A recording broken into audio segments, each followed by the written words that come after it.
So, do I need this? Is this on? Yeah. I don't need to hold it. Okay.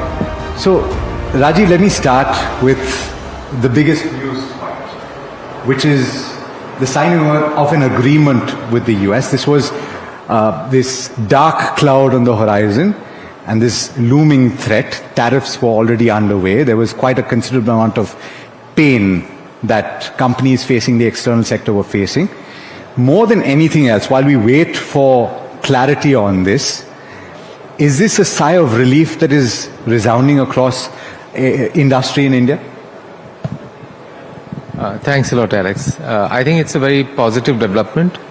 It's very positive for the sectors who have got impacted because of the tariff that was raised up to 50%. And a lot of these sectors were labor-intensive sectors.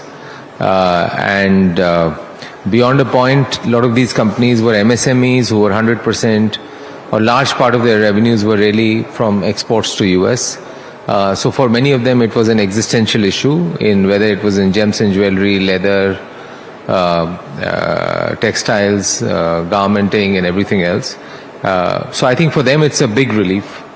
The second is from an overall industry standpoint, whilst this number per se, impacted number is whatever, $50 billion number that everyone was talking about, $50 to $60 billion that was getting impacted. So in the overall scheme of $4 trillion, it doesn't impact. But from a sentiment standpoint, it had a massive overhang. So any media interaction you went to, any industry to industry interaction, any industry to government interaction, and if you talk to any investors who are looking at investing in India, this was the big issue. So I think you have, in a very strong overall economic environment, you had a few clouds. This was probably one of them. And I think that clearing away gives a massive sort of impetus to when you saw financial markets, stock markets, overall sentiment of the economy. The third is when you look at the overall global context, a strong India-US relationship has very positive ramifications. So when you're engaging with other countries also, when you're engaging with other economies also, it's very, very positive. And fourth, we must realize US is a $35 trillion economy, almost $3.5 trillion of imports. India's share is less than 3% on the merchandise exports. I'm just talking of merchandise imports. Sure. So when you have that market, to a large extent, to 60-70% excluded, when you have that market fully included in that, then I think it has a very positive impact, whether it's for Atmanirbhar Bharat, whether it's for people, companies looking at setting up manufacturing. So that's very positive. And then there were some question marks on services, on pharmaceuticals. I think that also goes away. So I think net-net, it's a very positive move for India, for sectors that are impacted from a macro standpoint, and also going forward, as India looks at stepping up much more strongly and emphatically on the manufacturing side. I think it's a very positive move. And of course, we'll get some more clarity on the deal when the Honorable Commerce Minister speaks to all of you later today. Before that, though, let's talk about, interestingly, about 14 years back, Rajiv, or 15 years back, the term that people used to use in corporate India and otherwise, of course, to talk about an uncertain environment was VUCA. With the degree of uncertainty on the external front and the way that the world has changed, seismic shifts that we've seen in geopolitics or otherwise, and the way trade has been weaponized, how would you describe the scenario right now when you compare it with 15 years back? It's very hard. I think this probably would be, there is always a current bias, but I would say from a geopolitical, geoeconomic standpoint, this would be one of the most challenging, uncertain time for sure, with so many things happening at one go, and fundamentally a change in world order, a change in how countries view their economic strength, view their strategic strength, and how do they effectively leverage. Earlier, strength was used to, in many ways, build a world order. Now, I think strength is used much more to say how does it benefit, the individual country concerned. So I think that's a big change. and therefore, economic strength, strategic resilience, supply chain resilience, how do you stand from a defense standpoint, how do countries focus more and more on resilience. I think all those things become much more important.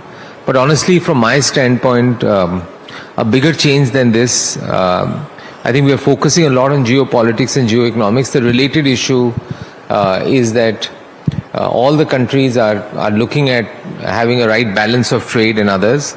So, you have one part of the world which has massive trade surplus, which is almost doing 30% plus manufacturing of the world.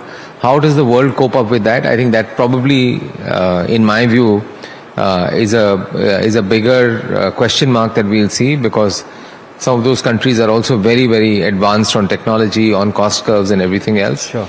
And the second is AI, where I don't think there is any week that goes where you don't have that. And somewhere in the geopolitics, geoeconomics, I hope we don't forget that these two things are bigger challenges that as industry, as economies, as policymakers, as government, which will have a much more fundamental impact than geopolitics and geoeconomics. I'm glad you brought that up, and I'm glad that you brought up artificial intelligence, because as I said at the start, it's been a week of screaming headlines, and it's been a very busy week for all of us. But this Anthropic piece that came about, right, and the questions that were raised. But I must say that I was at the Monetary Policy Review yesterday, and you had Deputy Governor Poonam Gupta speak about a survey that the Reserve Bank of India has done about the implications of artificial intelligence. And she said that the view is that productivity does see a spike, but interestingly also employment sees an increase, rather than the perception that employment sees a hit, because there is a churn and people seek employment in other sources. Your opinion on this topic that we're talking about, inclusivity, in the context of building strength and Atmanirbharta, and also building for the world? Because I've read conversations that you had in the past, and you speak about the importance of labor-intensive sectors and giving them support, creating jobs through manufacturing. Yeah, so many questions in one, Vivian. I think my personal view is AI will change. Whether it will change probably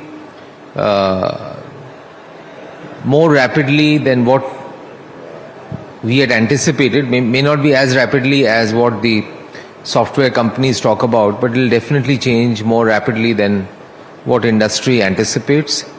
Today, if I was to go to any corporate, if I was to sit within EY, if I was to look at how we are doing work, it'll be really stupid for me not to think of how AI would challenge what we are doing. So whether we are doing consulting work, whether we are doing tax work, whether we are doing compliance work, I think fundamentally, if we don't change, someone else will come and change it. And that means that a lot of manual, repetitive, process-related work, even work where you had to, even on the legal side, on other areas, things that took hours or days to do are done in a matter of minutes. So definitely it enhances productivity, but I think to say that it does not have or may not have an impact on jobs, I would say it's early to say. One thing is for sure, that the nature of jobs will change. And I think the impact, fortunately or unfortunately, will probably be at the entry segment. I think that's where the impact will be most. So countries like India, which have one advantage, that we can be the AI labs of the world because of the size of the population that we have, the number of people that we have. I think that's a massive positive for India.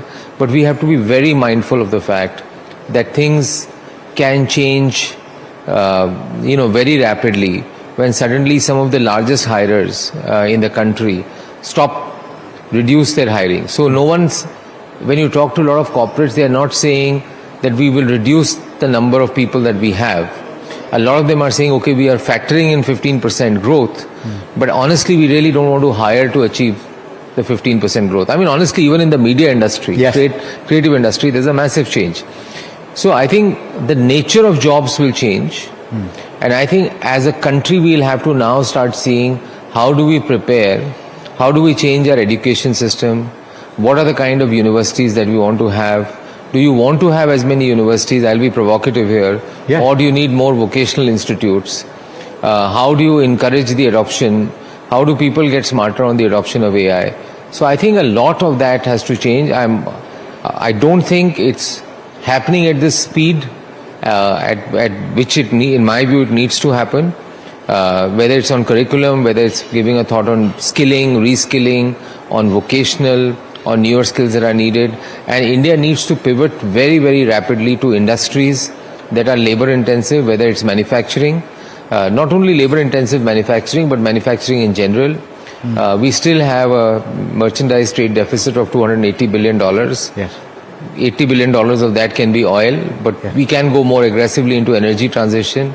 We can create far more value added into India. Yeah. And also sectors like tourism, which I think has a big reference in the budget. So I think I must compliment the economic survey and the budget makers for bringing that. We really need to put a great focus on that so that it creates the economic engine that can employ and create much greater economic activity in India. So let me ask you this, because the way that you're describing it, Rajiv, you're saying that the adoption of this new technology could well create a bit of a shock or a dislocation.